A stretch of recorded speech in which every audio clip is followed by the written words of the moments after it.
നമസ്കാരം. മലയാളി വാർത്ത ആനുകാലികത്തിലേക്ക് സ്വാഗതം. നമസ്കാരം സർ. നമസ്കാരം. സർ, രാഹുൽ മാങ്കൂട്ടത്തിൻ്റെ ലൈംഗിക ആരോപണ കേസ് ക്രൈംബ്രാഞ്ച് അന്വേഷണം തുടങ്ങി ആദ്യഘട്ടത്തിൽ 3 അതിജീവിതകൾ എന്ന് തന്നെ നമുക്ക് പറയാം. അതിജീവിതകളെയായിരിക്കും മൊഴിയെടുക്കുന്നത്. അതിനുശേഷം ഒരു ഓഡിയോ ക്ലിപ്പിലെ ഗർഭഛിദ്രവുമായി ബന്ധപ്പെട്ട ഒരു അതിജീവിതയുടെ മൊഴിയെടുക്കും എന്നൊക്കെയാണ് പുറത്തു വരുന്ന വാർത്തകൾ. അവർ മൊഴി നൽകാൻ തയ്യാറാണ് എന്നുള്ള വാർത്തയും വരുന്നുണ്ട്. ഇതിലെ നിജസ്ഥിതി നമുക്കറിയില്ല. പക്ഷെ അതിനിടയ്ക്ക് ഇന്നലെ വലിയൊരു ട്വിസ്റ്റ് ഉണ്ടായി. അതായത് ക്രൈംബ്രാഞ്ച് DYSP ബിനുകുമാർ ആയിരുന്നു ആദ്യം ഈ ഒരു കേസ് അന്വേഷണ സംഘത്തിലെ പ്രധാന പങ്ക് വഹിച്ചിരുന്നത്. പക്ഷേ അദ്ദേഹം ചില രാഷ്ട്രീയ സമ്മർദ്ദത്തെ തുടർന്ന് മാറി മറ്റൊരാളാണ് ഇപ്പോൾ, അതായത് DYSP ഷാജിയുടെ നേതൃത്വത്തിലാണ് ഇന്ന് അന്വേഷിക്കുക. അപ്പം അത്രയ്ക്ക് എന്താണ് സർ സമ്മർദ്ദം? ആദ്യ യജ്ഞം ചീറ്റി എന്ന് വേണമെങ്കിൽ പറയാം. കാരണം ക്രൈംബ്രാഞ്ചിന് മേൽ വളരെ ശക്തമായ സമ്മർദ്ദം ഭരണതലത്തിൽ നിന്നോ പാർട്ടി തലത്തിൽ നിന്നോ ചെലുത്തുന്നു എന്നതിൻ്റെ കൃത്യമായ സൂചനയാണ് DYSP ബിനുകുമാർ തനിക്ക് അന്വേഷണ ഉദ്യോഗസ്ഥനായി തുടരണ്ട എന്ന നിലപാടെടുത്തതിന് പിന്നിൽ. ഇപ്പോൾ DYSP ഷാജി ഈ കേസ് അന്വേഷണത്തിൻ്റെ ഉത്തരവാദിത്വം ഏറ്റെടുത്തിരിക്കുന്നു. ഇന്ന് ഒരു അടിയന്തര യോഗം അന്വേഷണ ഉദ്യോഗസ്ഥർ ചേരുന്നു.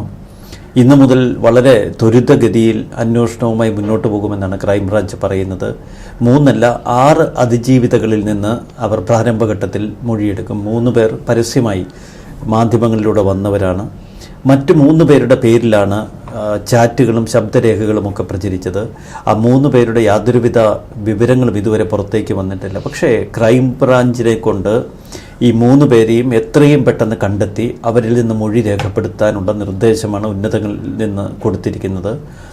മറുവശത്ത് ഈ 6 അതിജീവിതകളിൽ ഒരാളെങ്കിലും ഒരു പരാതിയുമായി ക്രൈംബ്രാഞ്ചിൻ്റെ മുന്നിൽ മൊഴിക്കപ്പുറം ഒരു പരാതി നൽകും എന്ന പ്രതീക്ഷ ഭരണതലത്തിലുണ്ട്. അത്തരമൊരു പരാതി കിട്ടിയാൽ പെട്ടെന്ന് തന്നെ രാഹുൽ മാങ്കൂട്ടത്തിൻ്റെ അറസ്റ്റ് രേഖപ്പെടുത്തി രാഹുലിനെ കസ്റ്റഡിയിലെടുക്കാനുള്ള നിർദ്ദേശവും നൽകിയിട്ടുണ്ട്. പക്ഷെ അതിനു മുൻപ് ഈ അതിജീവിതകളിൽ നിന്ന് വിശദമായ മൊഴിയും തെളിവുകളും ശേഖരിക്കാനുള്ള നിർദ്ദേശമാണ് നൽകിയിരിക്കുന്നത്. 2 കാര്യമാണ് ഇവിടെ നമ്മൾ എടുത്ത് പറയേണ്ടത്. ഒന്ന്, DYSP ബിനുകുമാർ എന്തുകൊണ്ട് മാറി.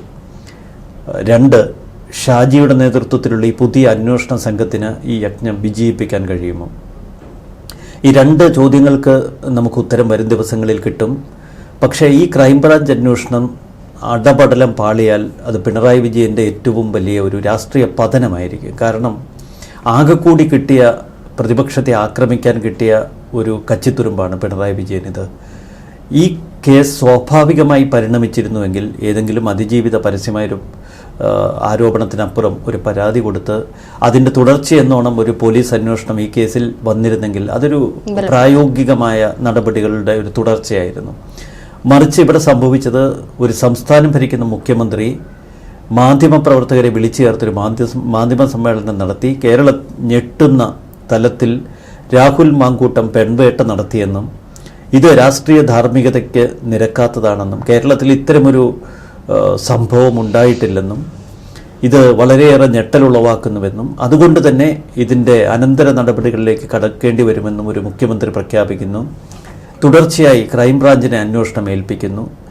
ക്രൈംബ്രാഞ്ചിൽ അന്വേഷണ ഉദ്യോഗസ്ഥൻ ബിനുകുമാർക്ക് അന്വേഷണം എത്രയും പെട്ടെന്ന് നടത്തും എന്ന സൂചനകൾ പുറത്തേക്ക് വിടുന്നു. പെട്ടെന്ന് തന്നെ ആദ്യ ദിവസം നമ്മൾ കണ്ട 2 ദിവസം മുമ്പായിരുന്നു ക്രൈംബ്രാഞ്ചിൻ്റെ പ്രത്യേക അന്വേഷണ സംഘം രൂപീകരിച്ചത്. അപ്പോൾ തന്നെ അതിജീവിതകൾക്ക് വേണ്ടിയുള്ള നെട്ടോട്ടം ക്രൈംബ്രാഞ്ച് തുടങ്ങി. ശബ്ദരേഖയുടെ ഉടമയെ തിരിച്ചറിഞ്ഞു എന്നുവരെ സൂചനകൾ നൽകി. അതിജീവിതകൾ ശക്തമായി തെളിവും മൊഴിയും നൽകുമെന്ന് ആദ്യ അന്വേഷണ സംഘം പ്രഖ്യാപിച്ചു.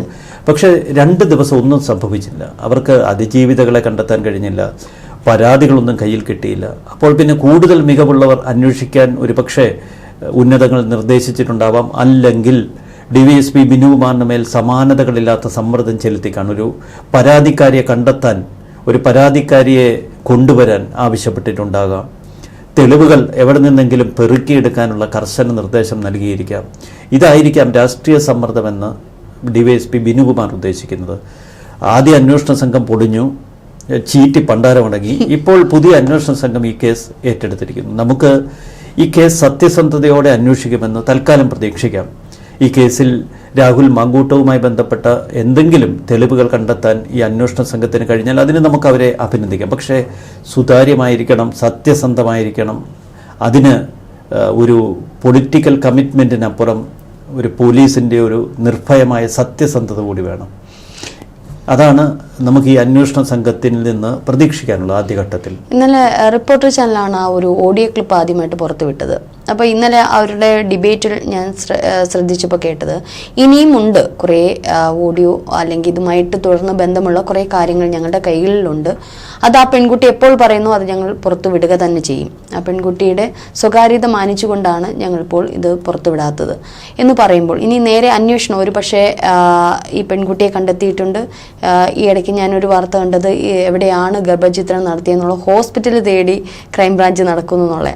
അത് എത്രമാത്രം ശരിയുണ്ടെന്ന് അറിയില്ല. പക്ഷേ നേരെ ഇനി ചാനൽ വഴിയായിരിക്കില്ലേ ഒരു കൂടുതൽ മൊഴിയെടുപ്പോ അല്ലെങ്കിൽ കൂടുതൽ അന്വേഷണം. കാരണം അവർക്കാണ് ആ ഓഡിയോ ക്ലിപ്പ് കിട്ടിയത്. ആ ഓഡിയോ ക്ലിപ്പ് ഒരു പക്ഷേ ഈ അതിജീവിത നേരിട്ട് അയച്ചു കൊടുത്തതാണോ അല്ലെങ്കിൽ മറ്റാരെങ്കിലും വഴി ചാനലിന് കിട്ടിയതാണോ എന്നൊക്കെയുള്ള ഒരു അന്വേഷണത്തിന്റെ ഭാഗമായിട്ട് വരുമ്പോൾ ഒരു പക്ഷെ അതും രാഹുലിന് എതിരെ തിരിയാൻ സാധ്യതയില്ല. തേങ്ങയുടക്ക് സ്വാമി എന്ന കേരളത്തിലെ ജനങ്ങൾ തുടർച്ചയായി പറയുമ്പോൾ ആൻഡോ മുതലാളിയും നമ്മുടെ അരുൺകുമാറും ഒക്കെ ആ തേങ്ങയും വെച്ച് ചാനലിൽ ഇങ്ങനെ ഇരിക്കുമോ? പ്രത്യേകിച്ച് അവർക്ക് നേരെ ആക്രമണം തിരിഞ്ഞിരിക്കുന്ന ഈ സാഹചര്യത്തിൽ കണ്ടശ ശബ്ദരേഖ പുറത്തുവിട്ടുകൊണ്ട് ഇവർ ആ യുവതിയെ തന്നെ അപകീർത്തിപ്പെടുത്തിയില്ല തുടക്കത്തിൽ.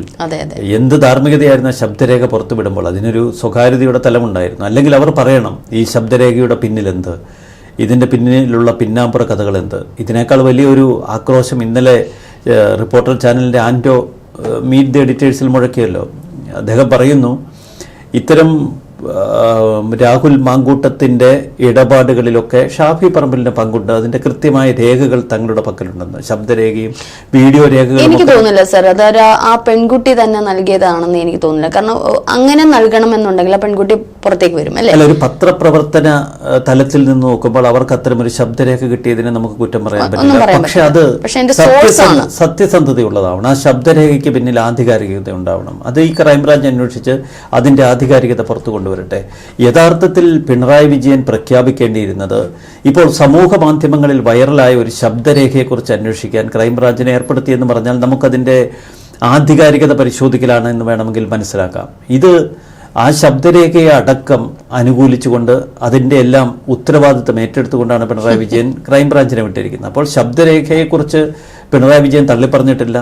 റിപ്പോർട്ടർ ചാനൽ ശബ്ദരേഖയുടെ ആധികാരികത ആവർത്തിക്കുന്നു. ഇനിയും തെളിവുകളുണ്ട് എന്ന് റിപ്പോർട്ടർ ചാനൽ വെല്ലുവിളിക്കുമ്പോൾ തേങ്ങ ഉടയ്ക്കു സ്വാമി എന്ന് നിരവധി കോൺഗ്രസ് നേതാക്കൾ പറയുന്നു. തൊട്ടപ്പുറത്ത് ചാനലിന് നേർക്ക് ആരോപണങ്ങൾ ഉയർന്നിരിക്കുന്നു. അവർ ആ കേസുകൾ കൂടി ക്രൈംബ്രാഞ്ച് അന്വേഷിക്കണമെന്ന് BT ബൽറാമിനെ പോലെയുള്ളവർ പറയുന്നു. ഇതിനിടയിൽ റിപ്പോർട്ടർ TVയുടെ ഒരു ബ്യൂറോയ്ക്ക് നേരെ ആക്രമണം നടക്കുന്നു. അതൊന്നും നമുക്ക് അനുകൂലിക്കാൻ കഴിയില്ല. എങ്കിൽ പോലും ഇതിൽ ചാനലുകൾ പക്ഷം പിടിച്ച രാഷ്ട്രീയത്തിൽ ഒരു തങ്ങളുടെ സാന്നിധ്യം അറിയിക്കാൻ ശ്രമിക്കുന്നത് കേരള രാഷ്ട്രീയത്തിൽ അപകടമാണ്. ചാനലുകൾ നിർഭയമായി സത്യസന്ധതയോടെ ഒരു മാധ്യമപ്രവർത്തനം പിന്തുടരുകയാണ് വേണ്ടത്. അതിൽ രാഷ്ട്രീയ നിറം കലർത്തരുത്. ഇവിടെ പക്ഷേ കേരളത്തിലെ ചാനലുകൾ ചേരിനിരിഞ്ഞ് ആക്രമണത്തിലേക്ക് കടക്കുന്നു. അത് അത്യന്തം പരിതാപകരമായൊരു കാഴ്ചയാണ്. എന്നാൽ ഇതിനേക്കാളൊക്കെ സുഖകരമായ ചില വാർത്തകൾ, അതും സുഖകരമെന്ന് ഇപ്പോൾ പറയത്തില്ല, കോൺഗ്രസ് പ്രവർത്തകരെ സംബന്ധിച്ച് ഒരുപക്ഷെ സുഖകരമാകും. അതിൻ്റെ അനന്തരഫലങ്ങൾ എന്താണെന്ന് നമുക്കറിയില്ല. ഇപ്പോൾ രാഹുൽ മാങ്കൂട്ടം പാലക്കാട്ടേക്ക് പോകുന്നു, അതിനുവേണ്ടി ആലോചനകൾ തുടങ്ങിയെന്ന വാർത്തകൾ നമുക്ക് മുന്നിലുണ്ട്.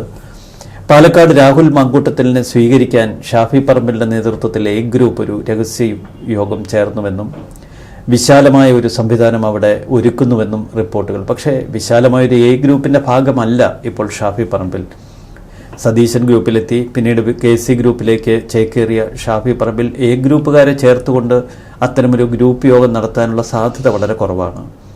പക്ഷേ രാഹുൽ മാങ്കൂട്ടം വിഷയത്തിൽ തുടക്കം മുതൽ നമുക്ക് ശ്രദ്ധിച്ചാലറിയാം A ഗ്രൂപ്പ് നിശബ്ദരായിരുന്നു. ബെന്നി ബെഹനാൻ, പഴയ A ഗ്രൂപ്പ് നേതാക്കളൊന്നും, MK രാഘവൻ MP അടക്കമുള്ള A ഗ്രൂപ്പ് നേതാക്കളൊന്നും പ്രതികരിച്ചിട്ടേ ഇല്ല. A ഗ്രൂപ്പിൻ്റെ ഒരു പ്രമുഖരായ നേതാവാണ് തിരുവഞ്ചൂർ രാധാകൃഷ്ണൻ. അദ്ദേഹം പിന്നീട് സതീശനൊപ്പം ചേർന്നു. പിന്നീട് വേണുഗോപാലിന് KC വേണുഗോപാലിൻ്റെ കൂട്ടത്തിലേക്ക് പോയി. പക്ഷേ തിരുവഞ്ചൂരും ഇക്കാര്യങ്ങളിൽ പ്രതികരണം പുറത്തേക്കൊന്നും നമ്മൾ കേട്ടില്ല. മറിച്ച് കോൺഗ്രസിലെ പല നേതാക്കളും ഊഹാപോഹങ്ങൾ ഇക്കാലഘട്ടത്തിൽ പ്രചരിപ്പിച്ചിരുന്നു. അതൊക്കെ ഇപ്പോൾ നമ്മൾ ചേർത്ത് വായിക്കുന്നിടത്താണ് ഷാഫി പറമ്പിലിൻ്റെ ഉദയം കാണേണ്ടത്. ഷാഫി പറമ്പിൽ വടകരങ്ങാടിയിൽ നെഞ്ചു പിരിച്ചപ്പോൾ കേരളത്തിലെ യൂത്ത് കോൺഗ്രസ് അങ്ങ് പാറശാല മുതൽ കാസർഗോഡ് വരെ തെരുവിലേക്ക് ഇറങ്ങുന്ന കാഴ്ച കണ്ടു. ഇതൊരു പുതു ദിശാബോധം കോൺഗ്രസ് പ്രസ്ഥാനത്തിന് നൽകും. കാരണം നെഞ്ചുറപ്പുള്ള ഒരു നേതാവിന് പിന്നിൽ ഒന്നിക്കാനുള്ള അണികളുടെ ഒരു ആവേശം, അതാണ് കോൺഗ്രസ് നേതൃത്വം തിരിച്ചറിയേണ്ടത്. എന്തുകൊണ്ടാണ് സതീശനും രമേശ് ചെന്നിത്തലയും ഒക്കെ പരാജയപ്പെടുന്നത് എന്നതിൻ്റെ ഒരു നേർക്കാഴ്ചയാണ് 42കാരനായ ഷാഫി പറമ്പിൽ കട്ടയ്ക്ക് പിണറായിയെ വെല്ലുവിളിക്കുന്നത്. വെറും 2 പേർക്കൊപ്പം വടകരങ്ങാടിയിൽ ഒരു വാഹനത്തിൽ വരുമ്പോൾ നൂറുകണക്കിന് ഡിവൈഎഫ്ഐ പ്രവർത്തകരാണ് അവിടെ പ്രകടനവുമായി നിന്നത്. അവരുടെ ആക്രോശത്തിന് മുന്നിൽ ഭയപ്പെട്ട് ആ വണ്ടി തിരിച്ചു പോകാൻ തയ്യാറായില്ല ഷാഫി.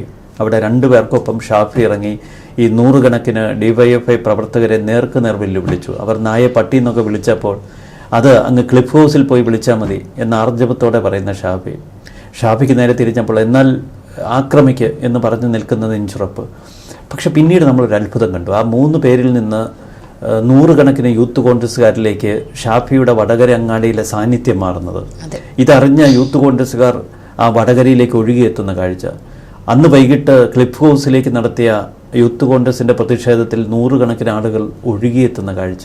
ഇന്ന് പേരാമ്പ്രയിൽ നടന്ന ഇവർ 500 പേരുടെ യൂത്ത് കോൺഗ്രസ് പ്രകടനം എന്ന് പറഞ്ഞ ആ പ്രതിഷേധ പ്രകടനത്തിലെത്തിയത് ഏകദേശം 10,000 പേരാണ്. അപ്പോൾ ഇതൊക്കെ യൂത്ത് കോൺഗ്രസിന് പുതിയ ദിശാബോധം കൊടുത്തു. ഇതോടെയാണ് കേരളത്തിലെ സമൂഹ മാധ്യമങ്ങളിൽ കോൺഗ്രസ് ഉണർന്നത്. അവർ പരസ്യ ആഹ്വാനവുമായി എത്തി. ഞങ്ങൾക്ക് തള്ളിക്കളയാനുള്ളതല്ല രാഹുൽ മാങ്കൂട്ടം എന്നവർ പരസ്യമായി എഴുതി. അത് ഉമ്മൻചാണ്ടി, അവർ chief minister, we support Congress തുടങ്ങിയ പേജുകളിലൊക്കെ നമ്മൾ അതിൻ്റെ അലയൊല്ലികൾ കണ്ടു. പിന്നീടൊരു ആർത്തിരപ്പലായിരുന്നു ഷാഫിക്ക് പിന്നിൽ കോൺഗ്രസ് ഒരുമിക്കുന്നു എന്ന ഒരു പ്രതീതി ജനിക്കപ്പെട്ടപ്പോഴാണ് രമേശ് ചെന്നിത്തലയുടെയും സതീശൻ്റെയും ഒക്കെ വാക്കുകൾക്ക് മിതത്വവും മയവും വന്നത്. അവിടെ ഒരു നേതാവിൻ്റെ ഉദയമാണ് കണ്ടത്. അപ്പോൾ തലമൂത്ത തല നരച്ച നേതൃത്വം കുറ്റപ്പെടുത്തലും ശകാരവുമായി നിൽക്കുമ്പോൾ ഇല്ല, അവൻ ഞങ്ങളുടെ നായകനാണെന്ന് പറഞ്ഞു നിൽക്കുന്ന ഷാഫി, രാഹുൽ മാങ്കൂട്ടത്തിലിനെ പൂർണ്ണമായി വലിച്ചെറിയാത്ത ഷാഫി, എന്നാൽ ഷാഫിയുടേതായ ഒരു നിലപാട് തരാം. ഇപ്പോൾ ആൻഡോയെ പോലെയുള്ള പത്രപ്രവർത്തകനെന്ന് നമുക്ക് പറയാൻ പറ്റില്ല, പത്രപ്രവർത്തക മുതലാളിമാർ ഇത്തരം ഷാഫിമാരെ വെല്ലുവിളിക്കുമ്പോൾ കൂടുതൽ കടുപ്പമുള്ള പ്രതിരോധം തീർക്കാൻ ശക്തിയുണ്ട് ഷാഫിക്ക്. അവിടെയാണ് കോൺഗ്രസിനൊരു ഉണർവ്. ഈ ഉണർവാണ് ഇപ്പോൾ പിണറായിക്ക് വലിയ വെല്ലുവിളിയായിരിക്കുന്നത്. കോൺഗ്രസ് ഉണർന്നതോടെ പിണറായി ഒരു തൃശങ്കുവിലായി. കാരണം രാഹുൽ മാങ്കൂട്ടം എന്ന കോൺഗ്രസ് തന്നെ വിശേഷിപ്പിച്ച ഏറ്റവും നികൃഷ്ടനെ അഴിക്കുള്ളിലാക്കുമെന്ന് പ്രഖ്യാപിച്ചൊരു മുഖ്യമന്ത്രി, ഇത്തരമൊരു പ്രഖ്യാപനവുമായി മുന്നോട്ട് കുതിച്ച ക്രൈംബ്രാഞ്ച്, അവരുടെ ആദ്യ കുതിപ്പ് പാളി പണ്ടാരമടങ്ങി ആ അന്വേഷണ ഉദ്യോഗസ്ഥന്മാരെ അവിടെ നിന്ന് ഓടിപ്പോകുന്ന കാഴ്ച. അപ്പോൾ പിണറായിയെ സംബന്ധിച്ചൊരു വെല്ലുവിളിയുടെ ഘട്ടമാണ്. ഈ വെല്ലുവിളി അതിജീവിക്കാനുള്ള ആർജവം പിണറായിക്കുണ്ടോ എന്നതല്ല, ക്രൈംബ്രാഞ്ചിനുണ്ടോ, അല്ലെങ്കിൽ കൃത്രിമ തെളിവുകൾ കെട്ടിവെച്ച് രാഹുലിനെ ഇരുമ്പഴിക്കുള്ളിൽ അടയ്ക്കപ്പെടുമോ? ഒരുപാട് സംശയങ്ങൾ നമുക്കിപ്പോൾ ബാക്കിയാണ്. ഇത് 2 തലത്തിലാണ് ഇപ്പോൾ കേരളത്തിൽ കത്തിയാളുന്ന ഈ സംഭവം. ഒന്ന് ധാർമ്മികതയുടെയും മൂല്യച്യുതിയുടെയും രാഷ്ട്രീയ മൂല്യത്തിൻ്റെയും ഒരു ചോദ്യചിഹ്നമായി വളർന്ന രാഹുൽ മാങ്കൂട്ടം സംഭവം. അതിലപ്പുറം രാഷ്ട്രീയ ചേരിതിരിവിലേക്ക് നമ്മൾ ഇടയ്ക്ക് കണ്ടു പ്രതിപക്ഷ നേതാവും മുഖ്യമന്ത്രിയും വെല്ലുവിളിക്കുന്നത്. ഇപ്പോൾ കൃത്യമായി രാഷ്ട്രീയ ചേരിതിരിവിലെത്തി. അത് തെരഞ്ഞെടുപ്പിന് തൊട്ട് മുൻപിലാണ്. കോൺഗ്രസ്സിന് വലിയ ക്ഷീണം സംഭവിക്കുമെന്ന് കരുതിയ രാഹുൽ വിഷയം മറ്റൊരു രാഷ്ട്രീയ തലത്തിലേക്ക് കടന്നിരിക്കുന്നു. ഇവിടെ മറ്റൊരു വലിയ നേട്ടം കൂടി ഇപ്പോൾ കോൺഗ്രസ് കൊയ്യുന്നു. പഴയ ഉമ്മൻചാണ്ടിയെ വേട്ടയാടിയ അനുഭവങ്ങളും കഥകളുമൊക്കെ ഇപ്പോൾ സമൂഹ മാധ്യമങ്ങളിൽ നിറയുകയാണ്. ഇവിടെ നമുക്ക് ഈ ഉമ്മൻചാണ്ടിയെ വേട്ടയാടിയ സോളാർ നായികയെ ഉയർത്തിപ്പിടിച്ചുകൊണ്ടുള്ള കഥകളിലേക്ക് കടക്കാൻ രാഹുലിനെ ഉപമയാക്കാൻ കഴിയില്ല. രാഹുലിൻ്റേത് തികച്ചും വ്യത്യസ്തമായ ആരോപണങ്ങളാണ്. രാഹുൽ അതിന് കൃത്യമായ ഉത്തരം കേരള സമൂഹത്തിന് മുന്നിൽ പറയണം. നമ്മൾ ഒരിക്കലും ഉമ്മൻചാണ്ടിക്ക് നേരിട്ട ദുരനുഭവവും രാഹുൽ മാങ്കൂട്ടത്തിന് നേർക്കുള്ള ആക്രമണവും ചേർത്ത് വായിക്കാൻ ഇഷ്ടപ്പെടില്ല. വ്യക്തിപരമായി ഞാൻ ഒരിക്കലും ചേർത്ത് വായിക്കാൻ ഇഷ്ടപ്പെടുന്നില്ല. പക്ഷേ കോൺഗ്രസ് പ്രവർത്തകർ ഇത് ചേർത്ത് വായിക്കുന്നു. അവരിതിനെ ചേർത്ത് രാഹുലിനെ അംഗീകരിക്കാൻ തയ്യാറാകുന്നു, രാഹുലിനോട് ക്ഷമിച്ചിരിക്കുന്നു. അവിടെയാണ് പിണറായിയുടെ തോൽവിയും പരാജയവും. അതെ, സാർ പറഞ്ഞത് ശരിയാണ്. ഒരുപക്ഷെ സോഷ്യൽ മീഡിയയിലൊക്കെ നമ്മൾ നോക്കുമ്പോൾ വരുന്ന കമൻറ്റുകളും അത്തരത്തിലായിരുന്നു. ആദ്യം ഒരുപക്ഷെ രാഹുലിനെതിരെ വന്ന കമൻറ്റുകൾ ഇന്നലെ റിപ്പോർട്ടർ ചാനലിലെ ലൈവൊക്കെ നമ്മൾ ശ്രദ്ധിക്കുമ്പോൾ അനുകൂലമായിട്ടുള്ള കമൻറ്റുകളാണ് കൂടുതലും വരുന്നത്. സാർ നേരത്തെ പറഞ്ഞതുപോലെ മുതിർന്ന നേതാക്കൾക്ക് പറ്റിയ ഒരു വീഴ്ച തന്നെയാണ്. അവിടെയാണ് ഷാഫിയുടെ ഒരു കരുത്തുറ്റ ഒരു പ്രകടനം നമ്മൾ കണ്ടത്. ഒരുപക്ഷെ ഈ ഒരു കോൺഗ്രസിൻ്റെ വേർതിരിവാണ്. നമ്മൾ ഇനി വരുന്ന തദ്ദേശ തെരഞ്ഞെടുപ്പ്, നിയമസഭാ തെരഞ്ഞെടുപ്പ് കോൺഗ്രസിന് നല്ല ഭൂരിപക്ഷം കിട്ടും അല്ലേ? ഒരുപക്ഷെ അവർ നല്ല രീതിയിൽ പ്രചരണമൊന്നും നടത്തിയില്ലെങ്കിൽ കൂടി ഒരുപക്ഷെ LDF സർക്കാരിനോടുള്ള ഒരു ജനവിരുദ്ധ ഒരു വിരുദ്ധ മനോഭാവം ജനങ്ങൾക്കിടയിലുണ്ട്. അപ്പോൾ അതുകൊണ്ട് തന്നെ കോൺഗ്രസ് പാർട്ടി അടുത്തത് അധികാരത്തിൽ വരും എന്നുള്ളത് ഒരുപക്ഷെ ഒരു 90% മലയാളികളും വിശ്വസിച്ചിരുന്ന ഈ ഒരു സമയത്താണ് രാഹുലിൻ്റെ ഈ ഒരു പ്രശ്നം എടുത്തിട്ടത്. അത് ഒരുപക്ഷെ ഈ പറയുന്നത് പോലെ കോൺഗ്രസ് നേതാക്കൾ LDF സർക്കാരിൻ്റെ പോലീസാണ്, അന്വേഷണം തുടരട്ടെ, അല്ലെങ്കിൽ അവരെ എത്തരത്തിലാണോ ഈ കാര്യങ്ങളിൽ സമീപിക്കുന്നത് ആ രീതിയിൽ ഒരു സമീപനമായിരുന്നു കോൺഗ്രസിന് വേണ്ടുന്നത്. ഇത് പക്ഷേ ഒരാളെ മുച്ചൂടും തകർക്കുന്ന തരത്തിൽ അതിനകത്ത് തന്നെ ഒരു കുതികാൽ വെട്ടൽ നടത്തിയത് കൊണ്ടാണ് ഒരു പക്ഷേ ഈ മുതിർന്ന നേതാക്കളെ ഒരു ചോദ്യചിഹ്നമായിട്ട് ഇന്ന് സമൂഹം കാണുന്നതല്ലേ? രണ്ട് തലത്തിൽ നമുക്കതിനെ കാണണം. ഒന്ന്, രാഹുൽ മാങ്കൂട്ടം വിഷയത്തിൽ ഈ സീനിയർ കോൺഗ്രസ് നേതാക്കളുടെ പ്രതികരണം, അതിനെ കോൺഗ്രസ് പ്രവർത്തകർ തന്നെ എടുത്ത് ആറ്റിലെറിഞ്ഞു. അത് ഇപ്പോൾ സമൂഹ മാധ്യമങ്ങളിൽ വൈറലാണ്. രമേശ് ചെന്നിത്തല നടത്തിയ നിലപാടുകൾ, VD സതീശൻ എടുത്ത പരസ്യ നിലപാടുകൾ, എന്തിനേറെ K മുരളീധരന് വരെ ഇടയ്ക്ക് തെറ്റുപറ്റി. കോൺഗ്രസിലെ മുതിർന്ന നേതാക്കൾ, ഇപ്പോൾ PJ കുര്യന് രാഹുൽ മാങ്കൂട്ടത്തിനോട് വ്യക്തിപരമായ വൈരാഗ്യമുണ്ട്, അത് നമുക്ക് മനസ്സിലാക്കാം. മറ്റ് വ്യക്തിപരമായ വൈരാഗ്യം പുലർത്താത്ത നേതാക്കൾ പോലും രാഹുൽ മാങ്കൂട്ടത്തിനെതിരെ കട്ടയ്ക്ക് നിലപാടെടുത്തു. നിലപാട് ആദ്യഘട്ടത്തിൽ സോഷ്യൽ മീഡിയയിൽ വിമർശിക്കപ്പെട്ടപ്പോൾ ഈ നേതാക്കൾ കരുതിയത് സോഷ്യൽ മീഡിയ ഉത്തരവാദിത്തമുള്ള രാഹുൽ മാങ്കൂട്ടത്തിൽ അണികളെ കൊണ്ട് ചെയ്യിപ്പിക്കുന്നതാണ്, ഗുണ്ടാ സംഘങ്ങളെ കൊണ്ട് ചെയ്യിപ്പിക്കുന്നതാണ്. പക്ഷേ പരിധി വിട്ടുപോയി. സോഷ്യൽ മീഡിയയിലെ influencers, social media observers, social മീഡിയയിലെ സൈബർ കോൺഗ്രസ്സുകാർ, ഈ സൈബർ കൊങ്ങികൾ എന്നവർ പറയും, ഇവരെല്ലാം ചേർന്ന് ഈ നേതാക്കളെ എടുത്ത് വലിച്ചെറിയുന്ന കിണറ്റിലിടുന്ന കാഴ്ച. അപ്പോൾ അതിൽ നിന്നൊരു കാര്യം വ്യക്തമാണ്, പഴയതുപോലെ തലമുതിർന്നു എന്നതിൻ്റെ പേരിൽ നേതാക്കൾക്ക് അണികളെ തങ്ങളുടെ ചൂണ്ടുവിരലിൽ നിർത്താൻ ഈ കാലഘട്ടത്തിൽ കഴിയില്ല. അവിടെ വേണ്ടത് ആർജവമുള്ള ഉയർത്തെഴുന്നേൽപ്പുകളാണ്. പണ്ട് കോൺഗ്രസിൻ്റെ ഒരു വൃദ്ധ നേതൃത്വത്തിന് നേരെ ചൂണ്ടുവിരൽ ഉയർത്തി കേരളത്തിൽ വളർന്നു വന്ന 3 താരങ്ങളുണ്ട്. അവരുടെ പേര് നമുക്കറിയാം, AK ആന്റണി, ഉമ്മൻചാണ്ടി, വയലാർ രവി. അവരൊരു കാലഘട്ടത്തിൽ അവരുടെ 30കളിൽ കേരളത്തിൻ്റെ രാഷ്ട്രീയ മണ്ഡലത്തിലേക്ക് കുതിച്ചുയർന്നാണ്. ഒടുവിൽ 30കളിൽ തന്നെ, 30കളുടെ ആരംഭത്തിൽ തന്നെ കേരളത്തിൻ്റെ മുഖ്യമന്ത്രിയായി അവരോധിതനായി AK ആന്റണി. ആ കാലഘട്ടം കഴിഞ്ഞ് അതേ യുവത വാർദ്ധക്യത്തിലെത്തിയപ്പോഴും അധികാരം വിട്ടുപോയില്ല. അവരുടെ കയ്യിൽ അധികാരം ആസ്വദിക്കാനുള്ളതാണെന്ന് അവർ കരുതി. ഉമ്മൻചാണ്ടിയൊക്കെ മരിച്ചുപോയി, പക്ഷേ ആന്റണി ഇപ്പോൾ വിശ്രമത്തിലാണ്.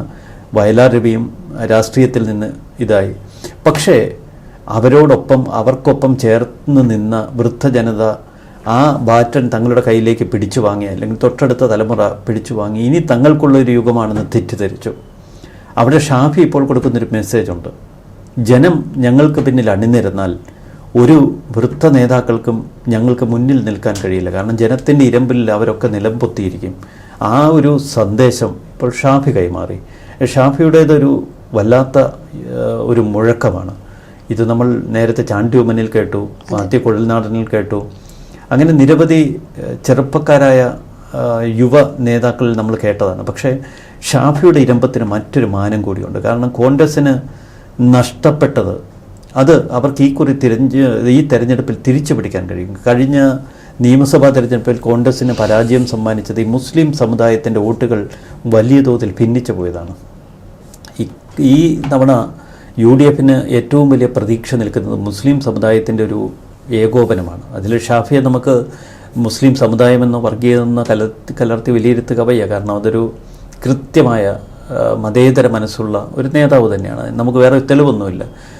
പക്ഷേ ഇന്ന് പഴയതുപോലെ ജമാഅത്ത് ഇസ്ലാമി, കാന്തപുരം ഇവരൊന്നും കോൺഗ്രസിനെ ചീത്ത പറയുന്നില്ല, UDFനെ തള്ളി പറയുന്നില്ല. സമസ്ത, ഓരോ തലങ്ങളെടുത്താലും മുസ്ലിം സമുദായത്തിലെ വിവിധ സംഘടനകളും പണ്ട് ചേരിപ്പോരിൽ നിന്നിരുന്ന സമസ്തയും ജമാഅത്തും ഒക്കെ ഇപ്പോൾ ഒരേ മനസ്സോടെ നിൽക്കുകയാണ്. അവർ മുസ്ലിം ലീഗിനെ ഏറെക്കുറെ അംഗീകരിച്ച കാഴ്ച. ദേശീയ തലത്തിൽ മുസ്ലിം ലീഗ്, കേരളത്തിലെ മുസ്ലിം ലീഗ് കൂടുതൽ അമർത്തിയ ഒരു സമയത്താണ്. അപ്പോൾ ഷാഫിക്ക് വലിയൊരു പിന്തുണ മലബാർ ഭാഗത്ത് ലഭിക്കുന്നുണ്ട്, കോൺഗ്രസിൻ്റെ ഒരു യുവ നേതാവ് എന്നുള്ള തലത്തിൽ. ഇതൊരു മറ്റൊരു തലത്തിലേക്ക് തിരിഞ്ഞാൽ കൂടുതൽ വോട്ട് സംഘടിപ്പിക്കാൻ കഴിയും കോൺഗ്രസിന്. ഇതിൻ്റെ ഒരു രാഷ്ട്രീയ മാനമാണ് ഞാൻ പറഞ്ഞത്. ഇടതുപക്ഷം ഇക്കുറി മുസ്ലിം സമുദായത്തിൽ നിന്നുള്ള വോട്ട് പണ്ടത്തേതുപോലെ പ്രതീക്ഷിക്കുന്നില്ല. പഴയ നഷ്ടപ്പെട്ട ഈഴവ വോട്ടുകളടക്കം തിരിച്ചു പിടിക്കാനുള്ള ശ്രമമാണ്.